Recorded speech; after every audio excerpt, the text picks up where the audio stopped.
Now here's your host, Jason Voorhees and Aaron Savage. Oh, yeah!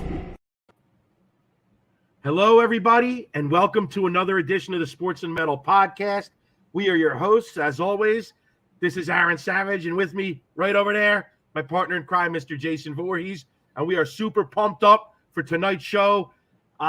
The title of the show is an homage to my partner here, Jason Voorhees. It hurts so good. He's got his Eagles garb on. He's pumped for the Eagles.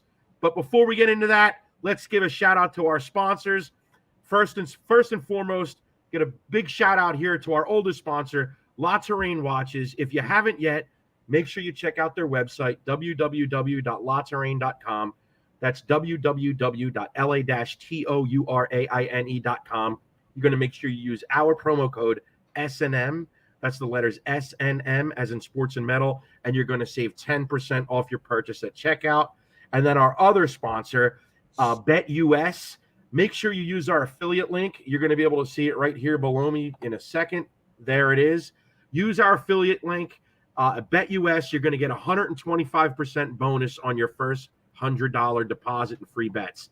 So without further ado, let's get started. It is NFL Championship weekend. My Dolphins are out of it, but Jason's Eagles are in it. They're the 1 seed, home field advantage. And Jay, I know you are pumped.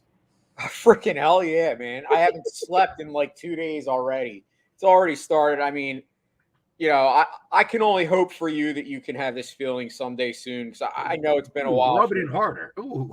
For the Dolphins. But no, I mean, the Dolphins are a lot better now than they've been. So hopefully, Tua can get over this concussions. But he's going to miss the Pro Bowl they just announced today. So it's been a month. He's still in the protocol. Crazy. Yeah, it's pretty tough, dude. It's scary. It really is. Yeah, scary. But yeah, I'm stoked. Obviously, as you can see, I'm wearing my Eagles gear. I've been wearing it for, pretty much every single day. I mean, I'm excited, man, because honestly, like before 2017, it had been like 50 years since the Eagles had won a championship. Obviously, it was before it was even called the Super Bowl, the last time they had won. Yeah. And yeah. I got to be honest with you, it does make me happy that the Eagles are relevant more years than not. I mean, this organization's really been, a class act for the most part. I mean, obviously, going from Carson Wentz era to now Jalen Hurts, there was a lot of people that doubted Jalen Hurts coming into this year. I wasn't one of them. I was always pretty high on him, but there was plenty of people out there that did not think Jalen Hurts was going to be, a decent starter, let alone a guy that's, vying for, MVP conversation. I mean, I still think as an outsider, I still think Pat Mahomes will win it. I mean, his numbers were insane, but I mean, Jalen is right there. And how can you not say that a guy that's brought them to basically, they were 15-1 under Jalen Hurts. I mean, dude, I'll tell you right now, if Jalen Hurts didn't miss those couple games, I told you he was my MVP pick. I told you that once. My halfway point MVP was Tua. I said that was the MVP to that point. I remember I had a lot of heat from your Eagles brethren, but it just shows you that I'm an unbiased person. I actually think of things rationally. At that time, I believe Tua was the MVP. I mean, obviously that changed. He played poorly. He got hurt. And I thought subsequent to that, because Hurts was right there at the time, so was Mahomes. But I think I right before Hurts got hurt, I said the MVP is Jalen Hurts is to lose. And I still mean what I said. If he didn't get hurt, he wins it. Now, granted, Mahomes is going to win it now because the numbers are there. After losing Tyreek Hill, it's even more impressive. But it doesn't take anything away from what Jalen Hurts has accomplished. But let's get into the game a little bit. If we're going to sit here and toot Jalen Hurts' horn, let's get into a little lightning rod subject here. You got to toot Brock Purdy's horn, Jay. Now, I know you're sick of hearing about Brock Purdy, but dude, what this guy has done is unbelievable to bring the Niners to where they are. And I know that they have weapons, but you can't play both sides of the fence. You can't sit here and tell me how great Jalen Hurts has been when he has clearly reached another level in his game, having added A.J. Brown to the mix and then having a year 2 of Devontae Smith. That certainly makes it a lot easier. So you could talk about your Deebo Samuels, and your you're why am I going to say Jay Ajayi? Brandon Ayuk. Sorry. Got the Eagles on the mind, I guess, and the Dolphins. No, and your Christian McCaffreys. Yeah, they have a lot of skilled superstars, the Niners on offense, but it doesn't make it any less impressive that Brock Purdy has stepped into this role so seamlessly and done what he's done. The Niners are 7-0 under Brock Purdy, and they're scoring like 10 more points per game than they were before he became the starter. So that's a whole other thing too. Like, it's not even just that he held the fort. Their offense has been light years better than it was, beforehand. Look, let's just start here. Obviously, your pick is the Eagles in this Eagles 49ers NFC Championship game. You know that I have to say Niners because they're my Super Bowl pick. So I'm not going to change it. So I'm picking the Niners. What's the score you have for this game? So let me get. Can I? Don't ask me. Just do it. Can I argue your point? Listen, I'm not going to sit here and discredit Brock Purdy, and I'm not going to get into a heated argument with you because I think what he has done is use the word. It's impressive. It's very, very, it's unheard of to see a guy like him come in as a rookie and do what he's done. And dude, it's not only unheard of to see somebody that was the last pick in the draft to do what he's done. It's unheard of to see sometimes sometimes 95% of the time, a number one pick in the draft step in and do what he's done. Dude, Peyton Manning, guys like Drew Brees. I mean, I can go down the list. Nobody has done what he has done. What Brock Purdy has done in many ways is unprecedented, Jay. Statistically and record-wise. And I know that you will say, because my argument is, look who he played, and I know that you'll say that's not his fault. You only can play who's on the schedule. You said the same thing about the Eagles. You said the same thing about the Eagles when they were undefeated. So, again. But the Eagles, see, Aaron, this is where it's different. The Eagles have played good competition. In fact, there's a stat out that the Eagles have faced the teams that are on their schedule have had the best combined record in the NFL this season. Now, let me say this. I'm not going to dispute that. I didn't look it up, so I don't have the ammunition to dispute it or agree with it. I'd have to look it up. That's not the point, though. The point is I never discredited the Eagles. I'm just using that as an example because when people were discrediting the Eagles, you and other people were saying that's bullshit. People were saying when the Eagles were 9-0, 8-0, 10-0, people were saying, but they haven't played anybody yet. But I'm not talking about the Eagles. I never said that. I'm talking about I never said that. I'm not talking about the Eagles. Hold on. I never said that, though. I'm using the comparison because people said it, and you were saying how ridiculous it was. But now, when it comes to Brock Purdy, I've heard you come out and say he hasn't played anybody. That's all I'm saying. I never said the Eagles hadn't played anybody. But it's a fact. If you look at the schedule. But how's it a fact? Because you could pull up the schedule, Aaron, and you could see. But, dude, the Dallas Cowboys, first game. Aaron, the Dallas Cowboys were the best team that he's faced. And he had his worst game as a professional. I don't think that's a coincidence. I don't know if he had a bad game by any means, though. He had his worst game as a professional. I know that, but that's because the bar has been set so high. Did he turn the ball over? No. Aaron. Did he make any mistakes? No. No. He just didn't throw for 2-3 touchdowns. Aaron, but he's okay. And listen, maybe you can call it luck. Maybe you can call it that's just the way the ball bounces. But there's been about 14 plays where balls were in and out of guys' hands that would have been interceptions that Brock threw. I'm not sitting here saying that he hasn't been good. He has. But my point is, let me see how he plays against an Eagles defense, which is the number one ranked as far as the pass rush. They had 70 sacks, second to only the Bears as far as a record in the NFL history. Let's see how he faces. Obviously, dude, but this is what I'm saying, Aaron. I will be a believer after this week if the 49ers do, in fact, go on to the Super Bowl as you. Why do they have to go on to the Super Bowl? If they lose and Brock Purdy plays pretty well, how does that discredit what he's done for the last 2 months? It's not discrediting. I said he's been amazing, but I will be a believer. I will be against my theory that it's a small sample size if he does. In fact, if he wins this game, then it's going to tell me, okay, If he maybe I wins was this game, wrong. there's no argument. So that's the easy way out. Because if he wins this game, there's no argument. My thing is, if he loses the game, what do you say? Like, Then he had a great run. No, Then he had a great run. But I'm not ready to. Is it no longer a small sample? Aaron, is it 9 games? Is it 10 games? Okay, Aaron. Is it 15 games? All right. Listen, but okay. There was the report out, like, and I don't believe it because I think it's asinine that the 49ers would just be willing to just get rid of Trey Lance at this point because they think Brock Purdy's. I heard you commenting on this on Twitter.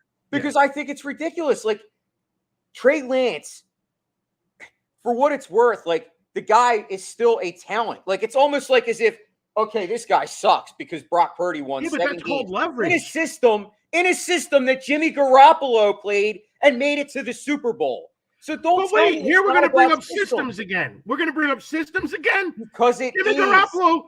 Yeah, he was solid, but they were scoring 10 less points a game. It doesn't matter. They still won. It's at the end of the day. I'm not worried about the stats. That's not. I get. I'm worried about wins and losses. Wins and losses. Because you know why they won? Because they have a lot of talent on both sides of the ball. So that's a whole other conversation we can have. I got to disagree. It's about wins and losses, Aaron. At the end of the day. Of course we're going to judge by wins and losses, but you're discrediting Purdy again. How do you disregard the fact that since he took over, they're scoring 10 more points a game? This is where you're wrong. I'm not discrediting him. I'm not sitting here calling him a superstar, okay? And if that bothers you, if that pisses you off, then so be it, Aaron. Because I'm sorry, I'm not ready to do it. There's the reaction. I'm not ready to freaking do it, okay? He's good. He's amazing. What he's done is amazing, okay? There you go. I'm not buying it yet. And that's my prerogative. It doesn't mean I hate him. I'm buying it. I'm buying it. I'm not admitting that he's good. I'm all in on Purdy. I'm all in on Brock Purdy. And here's the big problem I have. I've heard you and other guys. Again, we've talked about it on this very show before, throwing around system quarterback. Dude, I can't stand it. I can't fucking stand it. Dude, any quarterback arguably is a system quarterback, except the very few that transcend any system, right? I mean, honestly, that's really the way that I look at it. There's very few quarterbacks that transcend any system. Like, you put them plug and play. You put them on any team, they're going to perform, like a Pat Mahomes. Dude, I would argue that he might be the only guy in the league that is that. Because, dude, let me give a great example. There was talk in the Miami fan base about bringing in Lamar Jackson because he wants out of Baltimore, right? And then people were making great points. You don't think of a Lamar Jackson as a system quarterback the way we throw that term around. But think about it. If you bring Lamar Jackson to Miami, it really is like you have to alter the entire system to accommodate his playing style. Think about it. Because you have big-time wide receivers. He doesn't throw like that. He runs the ball. Isn't he a system quarterback? Well, you don't ever hear that term thrown around about a guy like that. I can't stand the term system quarterback. Put Brock Purdy on the New York Giants, and I guarantee you wouldn't even be. Oh, come on, though. But that's ridiculous, too, because you could put Joe Burrow on the fucking New York Giants. You could put Daniel Jones on the 49ers, and they would still be where they're at. You had I didn't hear that. I didn't hear that last one. You could put Daniel Jones on the 49ers, and they would still be where they're at. I just don't buy it. I don't. I do. I don't buy it. And you know what? And maybe that's not even the best example because it makes it sound like I'm hating on Daniel Jones. Maybe. I'll give you a maybe on that. But that's not a diss on Purdy. That's because I actually think Daniel Jones is pretty good. So I think it's another bad example. I think the better example would be like, let's put any of these guys on the Giants. It's kind of a credit to how good Daniel Jones has been because they have nobody. I would argue that outside of 2 or 3 guys, you put them on the Giants. Let's look at Aaron Rodgers. Look how bad he was in Green Bay this year. Let's put Aaron Rodgers on the Giants. Brock Purdy has a pop-gun arm. The only reason he's had success, if you look at every single game, he throws like a 5-yard slant and Debo takes it 74 yards. Debo was hurt half the time he played. Aaron. Debo was hurt half the time he played. Okay. We missed 3 games. Down the list.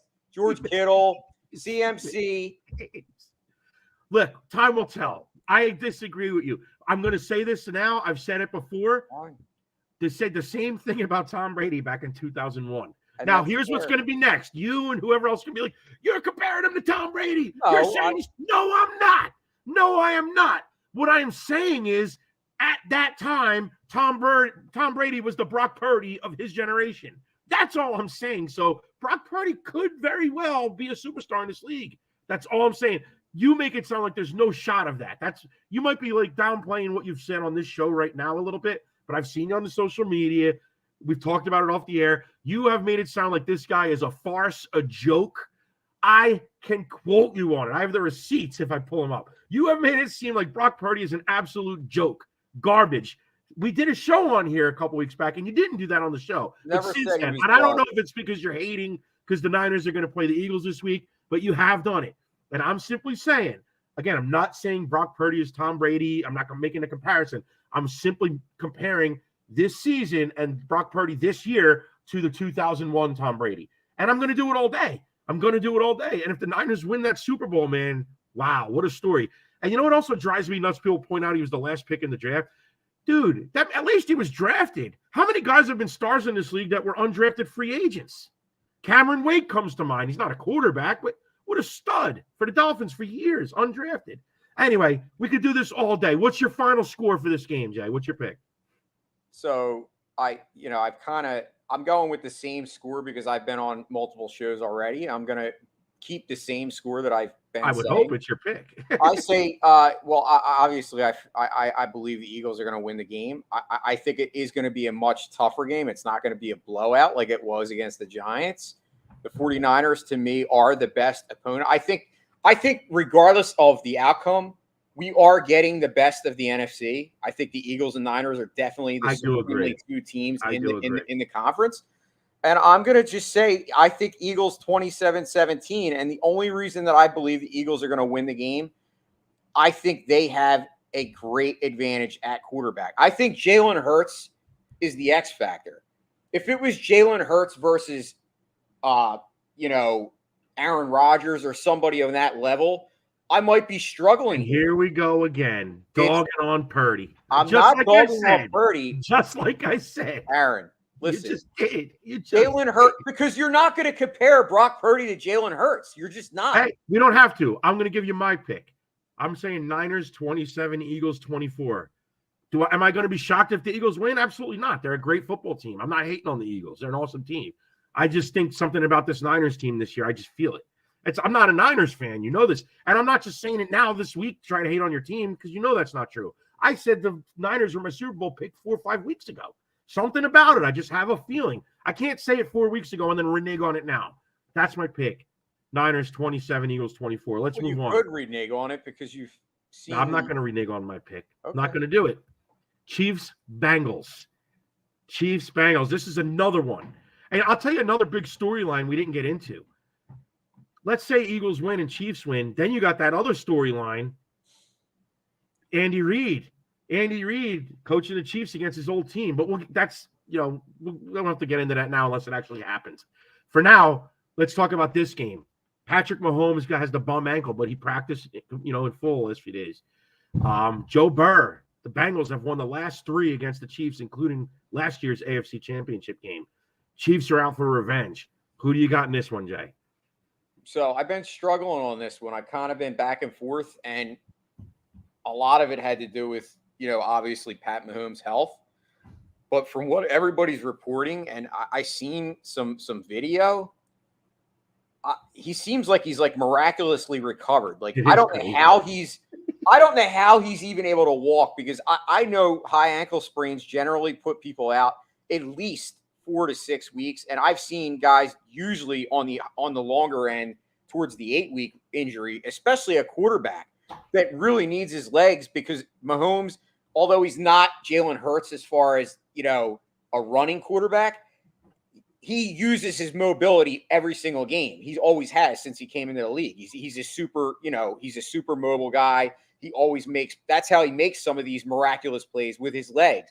So the fact that he's even able to walk at this point is mind-boggling. It's hard for me to sit here and say, because the Bengals won last year and they went to the Super Bowl. And I love Joe Burrow. I really do. I think if Pat Mahomes is 1A, Joe Burrow is quickly becoming 1B, in my opinion. And I think you and I both agree Justin Herbert is overrated. I totally think he was always mentioned with Joe Burrow. I can't even get into that. He's not even in. No. he's not even down. in the top 5 to me. But So that's with my that opinion. being said, and as I said, it's hard for me to pick against a guy that I actually like because I like Joe Burrow, but I believe in the Saints. I believe the Chiefs are going to win. I just think Pat Mahomes is on another level compared to anybody, even more so than Hurts. I think Pat Mahomes is right now the GOAT of our day. He has been since he came into the league.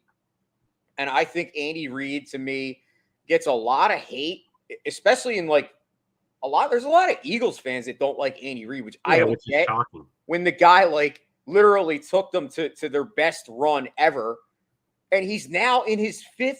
So he made 4 NFC championships in a row with the Eagles. He's in his 5th AFC championship in a row with. He's a Hall of Famer. Yeah, I think the Chiefs are going to win. I do. I think they're going to revenge last year. I think the taste in their mouth was sour. And I think it's going to be a great game. I think it's going to be a 35-31 shootout. It's going to be, very close. And I think Burrow will be leading the Bengals back at the end of the game, but I think he'll make a mistake because I just think the Chiefs are destined. I think it's Eagles-Chiefs, and we'll get that storyline that you were talking about. Yeah. Like I said, you can't go wrong in these games. You can't. That's what I'm saying. I'm not a Niners fan. I mean, that's a great story too, I mean, you can't go wrong in these games. I'm going to go Bengals. I just think, I don't know. It just almost seems like the Bengals have the Chiefs' number. Sometimes a team matches up well against another team. For example, I'm a Dolphins fan. Throughout the Patriots' dominance, the one team they always had trouble with was my Dolphins. Something about this Chiefs-Bengals matchup. And if anything, with Mahomes being on the bum ankle, even if he seems miraculously healed, he's obviously not 100%. That's the reality. And then maybe getting into his head a little bit. It's like at some point it's got to get into the guy's head. If he just, it almost becomes kind of like that Tom Brady, Peyton Manning thing, where it just always seemed like Brady had that edge. It just, I'm getting that. And you know what? You're right. You talk about 1 and 1A, it kind of harkens back to that with these two quarterbacks. But I'm going to go Bengals, and I'm going to reverse the score. I'm going to say 35-31 Bengals. That's my pick. So I agree. It's going to be a shootout. So that would actually be a fun storyline too if it did be the 49ers Bengals, because remember that was the 86 Super Bowl. Yeah, that was the 89. That was Icky Shuffle. 89, I said Icky Shuffle. I still have that Super Bowl on VHS tape because I was at the time I wanted to see the 3D halftime show, the Rolling Stones Terrifying. That was they did that that was a halftime show. Dude, how do I know this shit? How do I remember it? I still have the fucking tape. It's right over there. VHS tape, and I have the 3D glasses in it. It was a 3D halftime show at Rolling Stones. I still remember that. And the Icky Shuffle was a big thing. Boomer was the quarterback. It's funny that you say that because and the Drive. That was the game with the Drive, Joe Montana. Yeah. It's crazy because the last Super Bowl that I ever watched with you live in person was the last time the Dallas Cowboys were in the Super Bowl. No, I think me and you we were together for we saw it now. We were what did the Steelers play? It was the Steelers Dallas. That's what I'm talking about. Wow, it was Steelers Dallas, wasn't it? Yeah, we ate Domino's pizza. It was me, you, and Dean. I remember it because I was at your house. Okay. No, that was Neil O'Donnell, right? Yes. Yeah. No, we watched it at your house in Medford. You're forgetting. Okay, it was Medford. Yeah. Right, well, anyway, let's keep on with the sports talk. We sound like two senile old men now. Let's move on. Okay, another Philly theme here for you. One of your old favorites, Scott Rowland, this week was inducted into the Major League Baseball Hall of Fame. And I just want to know what your thoughts of this, RJ. I mean, is Scott Rowland a Hall of Famer, or does he really belong in the Hall of Very Good? I think you nailed it by that. I heard you saying it this week, and I agree. I guess what I said was under the current format, yeah, he belongs, because if you're going to have certain guys in there, I think if you look at him, his whole body of work, I'm not talking about just offensively. I think a lot of the reason he did get in is because he was so good defensively. Like, he does have 8 Gold Gloves, and he was one of the best third basemen, defensively of all time. He really was. His offensive numbers aren't he's got good offensive numbers. Look, dude, I'm not discrediting his defense. I hate, it's hard for me to throw around greatest of all time. I mean, he might be defensively up there on the list. Third base is a tough position. You don't have a lot of Hall of Fame third basemen. I'll acknowledge that as well. But it just seems to me like even if you're going to use the criteria of, oh, he was one of the greatest defensive third basemen of all time, then how do you not have the greatest defensive first baseman of all time in the Hall of Fame, who won 14 Gold Gloves, won an MVP, didn't have the power numbers of Roland, but had everything else, and won a world championship, Keith Hernandez. And then you can make the argument for Don Mattingly, who many people say is the second greatest first baseman of all time, and for a good 5-year period was the best player in baseball. Scott Rowland was never the best player in baseball. And you could maybe argue sometimes not even the best player on his team. He's a solid player. I don't know, dude. I just think the Hall of Fame is just become a Hall of Shame. And Jay, I know me and you agree here. This isn't a knock on Scott Rowland. I have nothing against him. He's a nice guy. I thought it was very touching. I don't know if you saw on social media, they had the video of Scott Rowland in his house when he found out that he was inducted. He walks into the kitchen and his parents are there. Like, that was awesome. And somebody made a great comment. You know, where's the Hall of Fame for all the parents and cousins and uncles and neighbors that drove these kids to all these games and practices that got them to where they are? I mean, so it's touching. It's an awesome thing for Scott Rowland. Congratulations, Scott. Nothing against you. But the fact of the matter is, I feel like we're dealing with a situation where guys like Scott Rowland are getting into the Hall of Fame because of the blackballing of actual Hall of Famers, right? Like, in other words, if we were going by the books, like we weren't like talking about steroid era, we were just going by what the criteria would have been prior to all this nonsense. Clemens would be in the Hall of Fame. Manny Ramirez would be in the Hall of Fame. Honestly, probably Rafael Palmeiro would be in the Hall of Fame. I know nobody talks about it, but the guy had 3,000 hits, 600 home runs. For some reason, we're not even talking about this guy. He just fell right off the ballot. I don't know why, Big Pappy gets a pass. I know that, Palmeiro wagged his finger in court and said, I did not touch a steroid, whatever he did with his finger pointing. Okay, he lied. But so did a lot of guys. Now, so I go back to 600 home runs, 3,000 hits. I go Bonds, I go Clemens, I go A-Rod. I mean, if we were electing the actual Hall of Famers, would these guys be getting into the Hall of Fame that have been getting in? No. Would we agree with that, Jay? Yeah, I mean, when guys like Harold Baines get in the Hall of Fame, yeah, I mean, that's crazy. That's crazy. But not even that, though, is a few years back, and he was elected by the Veterans Committee. It doesn't make it any less of a joke. He's probably the least Hall of Fame guy in the Hall of Fame. But I'm talking more about guys getting elected right now. Well, on the actual ballot while they're on the ballot. Guys are getting. I'm not talking about Veterans Committee. Guys getting elected like Scott Rowland. These guys, I don't believe, would be getting elected if the actual Hall of Famers were getting elected. I think the only way that it's going to get fixed is if they stop the nonsense. I think it's a farce, and it's been for a while. And the problem is you have these sports writers that vote, and if they have a bug up their ass, they can vote no. They really can.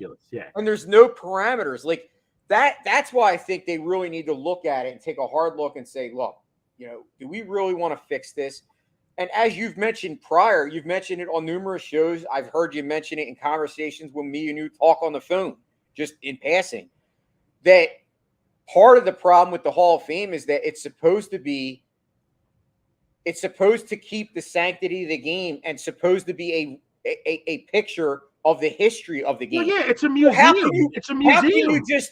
How can you totally take a whole era and act like it didn't exist? Yeah, when you actually profited off. We're not judging people by their character, because if that was the case, Ty Cobb wouldn't be in the Hall of Fame. He was a racist. Dude, it's not the Hall of Character. It's the Hall of Fame. It's a museum. And if you're not going to have the greatest players that ever played the game in the museum representing that game, then the museum is a joke. It's a farce. And, I'm going to say, you make a great point about the baseball writers. It has gotten so out of hand with these guys. Like you said, they can have a grudge against somebody and just not vote for him. And then you have other guys that fill because you can vote up to 10 players. Then you have other guys that are just doing 10 every time. You don't have to vote for 10. You're just allowed to vote up to 10. And here's another example of the tit for tat bullshit with this. I was watching MLB Network the other day. I can't remember who it was, but you had one of the writers on there talking about how he votes. Your sister Rachel commented from a few minutes back. She would love to go against Andy Reid. Rach, I know you guys would. Philly fans hate Roland because of the person, not the player. That's, I guess, a whole other conversation. But we could talk about that. But let me just finish this point. I saw this baseball writer on MLB Network, and he was talking about how he fills out his ballot. And if this isn't the biggest joke you've ever heard, I don't know what it is. It sounds like high school bullshit. You ready? He was talking about how he will leave guys off the ballot if he thinks that they don't have a chance anyway. And then if he sees that their percentage the following year goes up a little bit. Like, in other words, if there's a player that he thinks he would vote for, right? Like, it's this guy's definitely a Hall of Famer, he said. But if they're only getting like 30% of the vote, he'll leave them off in favor of someone else because he thinks that person with 30% has no shot. And then the next year, if they bump up to like 50% and they're trajecting toward election, he'll put that guy back on his ballot. But imagine if everybody did that. That's like when somebody says, I don't vote because my vote doesn't matter. Like, well, if everybody said that, then nobody would vote, right? It's the same concept. It's just like, this is who we're putting it in the hands of. And then you add, like, to what you said, guys that have grudges and this and that. The bottom line is, if you're not putting the best players in, it's not representative of the game, like you said. And we're now allowing guys in that aren't really Hall of Famers. And then you get into the whole other aspect of it. Now we're talking about, why is Rafael Palmeiro getting no consideration with 600 home runs and 3,000 hits, but Big Pappy, who failed a test in the trial testing back in whatever, is in the Hall of Fame? In other words, like, it's so uneven. It's no different now because now you have Scott Rowland in, but you don't have Keith Hernandez in, or you don't have Don Mattingly in. Like, guys with, like, what? It's all over the place. You can't make any sense of it. Now, I'd like to know, because you're a Philly sports fan. We had Phil Stifel commenting on the show here. Philly fans hate Rowland because of the person, not the player. Do you know anything about what he's talking about? Yeah, so because Scott Rowland at the end of his career, he kind of forced his way out. It was almost like the first. I don't remember. It was almost like the first modern day version of that happening. I remember Scott Rowland every day. I just don't remember that for some reason. It happens all the time now. It's so frequent that you hear about it on social media. But when Scott Rowland did it at the time, social media was in its infancy. It wasn't like reported nationally to the point where like it was covered like, out, so you wouldn't know that. But yes, Scott Rowland, towards the end of his tenure, he wanted out because he didn't think the Phillies would contend. When that happened, I might remember that. I never knew that the Philly fan base hated him. Well, because of that, because he kind of forced his way out. And then what happened was, it's kind of ironic that he forced his way out, and 3 years later is when they started that run. I'm reading something here on NBC Sports. Blah, blah, blah. I've been down to, this is an older article. It's about why fans are so angry at Rowland for leaving Philadelphia so many years ago. Because he left Philadelphia and called St. Louis baseball heaven. Yeah, I so guess that rubbed the Philly fan base the wrong way. He rubbed them wrong because it was almost taken as like a disrespect. Yeah, of course, yeah, and a slight to Philly. I just didn't know that the Philly fans were that bothered by it. I never knew until now. You learn something every day. Well, I just think it's ironic that he went there, and yeah, I know they won a World Series, but the Phillies did too. So at the end of the day, yeah. But a lot of people love playing in St. Louis. Mark McGwire said the same thing when he got to St. Louis. Hey, listen, St. Louis is a great baseball town. It's a great baseball town. I personally don't hate Scott Rowland because it didn't rub. I wasn't one of those people that it rubbed the wrong way. I looked at it more as he was a talented player, and they weren't really relevant. The Phillies weren't good. They weren't. So why would he want to stay? Like, I don't know. I guess that's the way I looked at it. I looked at it as an honest fan, like the team sucked. But I do think this. I mean, it's kind of ironic because he is in the Hall of Fame because, like I said, I don't think he should be. But it is also kind of an ironic thing because sometimes you look at a player like a Scott Rowland, and if he had played his entire career in Philadelphia, his legacy, I think, would be a little bit different because he would be revered as an all-time Philly. And that's a little bit changed now because he bounced around between the Phillies, the Cardinals, the Reds. But I guess in hindsight, it doesn't matter because here he is in the Hall of Fame. Wasn't he he a Blue Jay too at one point? He might have been for I 5 thought he minutes. played for the But Blue no, Jays. it was mostly Phillies, Cardinals, and I think he had like 3-4 seasons with Cincinnati. But anyway, let's get into some metal, shall we? Absolutely. You saw Pantera this week, right? Yeah. Dude, they were kicked off the festivals in Germany. What is it? The Rock Am Fest. Hold on. Why am I forgetting what these fests are called? Blah, blah, blah, blah. Yeah. So Germany's premier rock and metal festivals, Rock Am Ring and Rock Am Park. I know. Why am I forgetting Rock Am Ring? Anyway, dude, they're headlining this. They get pulled off. I mean, it kind of like caught me off guard, but yet I'm not shocked. I mean, anybody that remembers, Phil Anselmo's antics at the Dime Bash back in 2016 when he did the Zeke Howl and said white power, and then joked after the show and said, oh, people misunderstood it. I was joking about white wine. Let's be honest, dude. You go back on YouTube, you find plenty of videos of Phil Anselmo talking about, oh, white, being proud of being white. And I got, my white skin, blah, blah, blah. It's tough to fucking say that he's not a racist when all he's done is act racist, But then on the other side of the coin, you got, well, I do remember when that happened with the Dime Bash thing in 2016 when Phil did that. The Dime Bash, for anybody that doesn't know, it's like an annual concert celebrating the life of Dimebag Darrell, the late, great Dimebag Darrell. But everybody talked about how Phil ruined it. I mean, that's another reason why it's kind of so shocking that Pantera is reunited in the sense that they are today, because he alienated so many people, with the Abbott family. Vinnie Paul never wanted to do it. Vinnie Paul never talked to him to the day he died. He blamed Phil in many ways for Dime's death because when he said he deserved a severe beating in that interview he did years ago, and then that crazed dude shot him. And then here he is at Dime Bash, finally there, and he does this. But like I said, he's done so many things over the years that just look bad. And I remember at the time, Scott Ian, who's probably the most vocal Jewish metalhead in the industry, outspoken Jewish guitar thrash guy, he did, call out Phil at the time. But here we are, his bandmate Charlie Benante is playing drums in the reunited Pantera. So there's guys that know Phil better than I do, and Scott Ian being the one that I would probably turn to the most because I'd respect his opinion the most, being that he's Jewish, and he seems to have forgiven Phil. But it's like, where do you stand on this, dude? I mean, do you think Phil Anselmo's a racist? I mean, or do you think he's just an idiot? And obviously we can understand why Germany would feel the way they do, because look at the history in Germany. Like that's where Hitler was.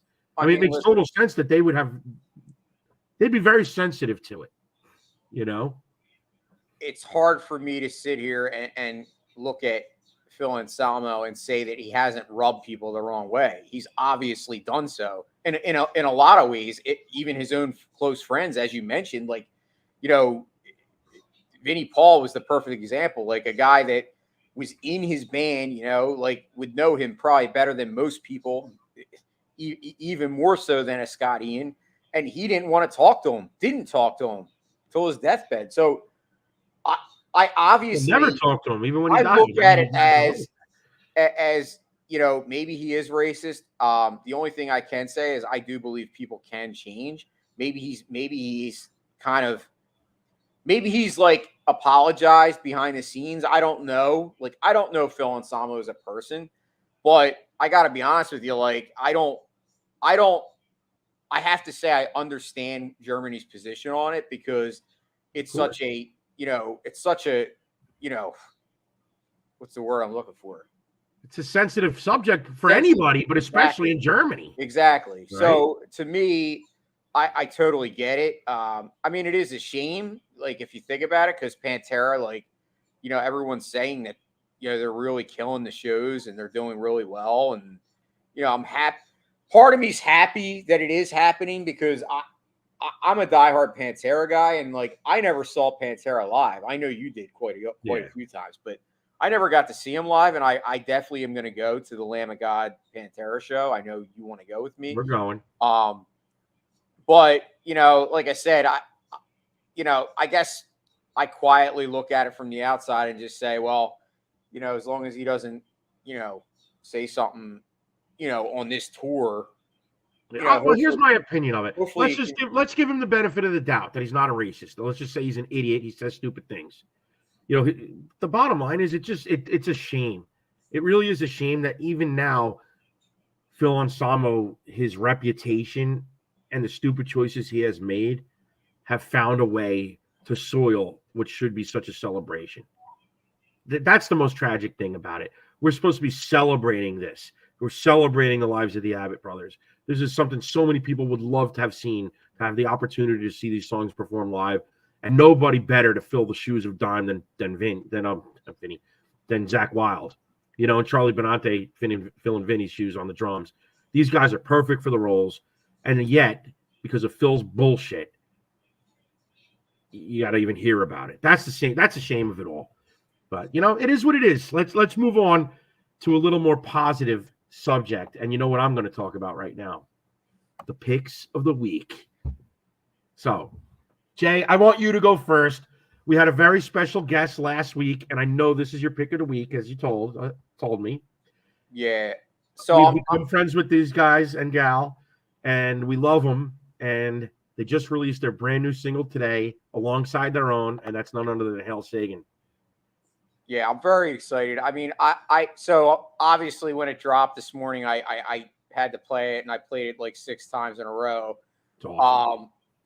Phenomenal track. I mean, I know this is the first single that they released for their upcoming album that they're going to be releasing like kind of song by song.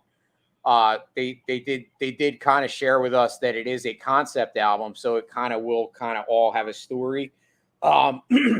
Dude, I loved it because I remember when we had the show and we had them on, they said that the first song wasn't going to be heavy. And while I can say I agree with them that it's not necessarily a heavy track, it has elements of heavy. It's definitely heavy. It's just not the heaviest. Exactly. Yeah. But so if I had to kind of, I don't like I'm kind of getting like you're teaching me as a Jedi master, not to too much credit, not to pigeonhole music and back things into a corner.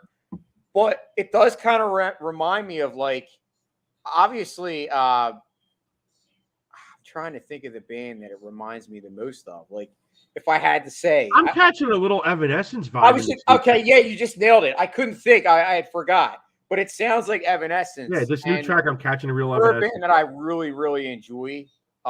So more to come, but yes, that is my pick of the week. I think it's a phenomenal song. I told them, I reached out to them and I told them that I loved it. And I think you guys will all love it too. So check it out. Hail Sagan alongside their own.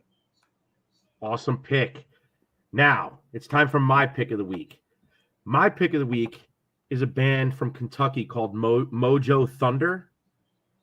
And it's their debut album that came out in like 2021, I believe, Hymns from the Electric Church. Now, I'm going to tell you, I missed this band somehow. I wasn't familiar with them. I just discovered them in the past week when I don't know how, but something popped up in my news feed, and it was them like in somebody's living room playing an unbelievable cover of maybe my favorite Stones song, Can't You Hear Me Knocking, from my favorite Stones album, Sticky Fingers. And it was freaking awesome. They were awesome, dude. It was an unbelievable cover. I'm pretty sure I sent it to you, Jay. I don't know if you watched it, but it was awesome. So I'm like, who the frig are these guys? So I went and I listened to their first record, Hymns from the Electric Church, and it is unbelievable. So again, Mojo Thunder, they're a blend of high-energy rock with a southern harmony. This is how they describe themselves. A blend of high-energy rock with a southern harmony for an engaging sound they've dubbed as Southern Alternative. Dude, I hear so much more than just Southern Alternative in this. So Hymns from the Electric Church is the album. The first song, Jack's Axe, kicks ass. Say that 3 times. Jack's Axe kicks ass. What a tongue twister. But it does. Axe. But anyway, dude, it starts off with the riff. Here's another thing that's cool about it. This band, in so many ways, sounds like their influences, but then make it their own. And sometimes it's like right there, like it hits you like a ton of bricks. The opening riff for Jack's Axe is literally the AC/DC opening riff for Hard as a Rock. Like, dun, dun, dun, dun, dun, dun, dun, dun, dun, dun, dun, but sped up. But then it just changes. It's just a kick-ass fucking track. Awesome. Then the second track on the record, it literally starts off with the same riff as like Mountain's Mississippi Queen. So they use other riffs? No, I'm just coincidentally. I'm not saying Okay. they rip the riffs off, but I'm saying it's like you hear it. It's so close, but they make it their own. It's like, dude, if you're going to sound like your influences, perfect it. And that's what this band has done because they're awesome, dude. I hear the Stones. I hear AC/DC. Like I said, I hear Mountain. I hear the Allman Brothers in their sound. Another great track on the album is called Soul. It really sounds like a Stonesy Allman Brothers song. Another great track is called New Dawn, the last track on the record.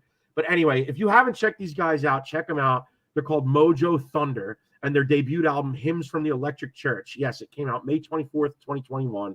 These guys kick ass. And like I said, check out their cover of Can't You Hear Me Knocking by the Stones on YouTube. And I'm sure they have other covers that they've done in there as well. But that's my pick of the week, brother. Check it out. I will. Yeah, you definitely have to. These guys, right up my alley, bro. I'm not going to lie. One of the best albums I've heard in a while. It's really, really good. A lot of little Black Crows in there, too. I hear some Black Crows in it, too. It's got a little of everything.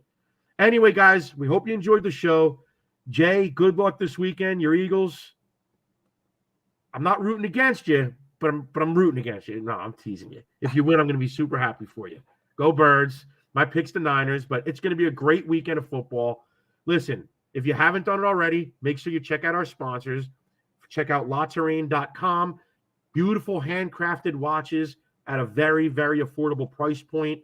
Use our promo code SNM. That's the letters SNM as in sports and metal to save 10% off your purchase at checkout.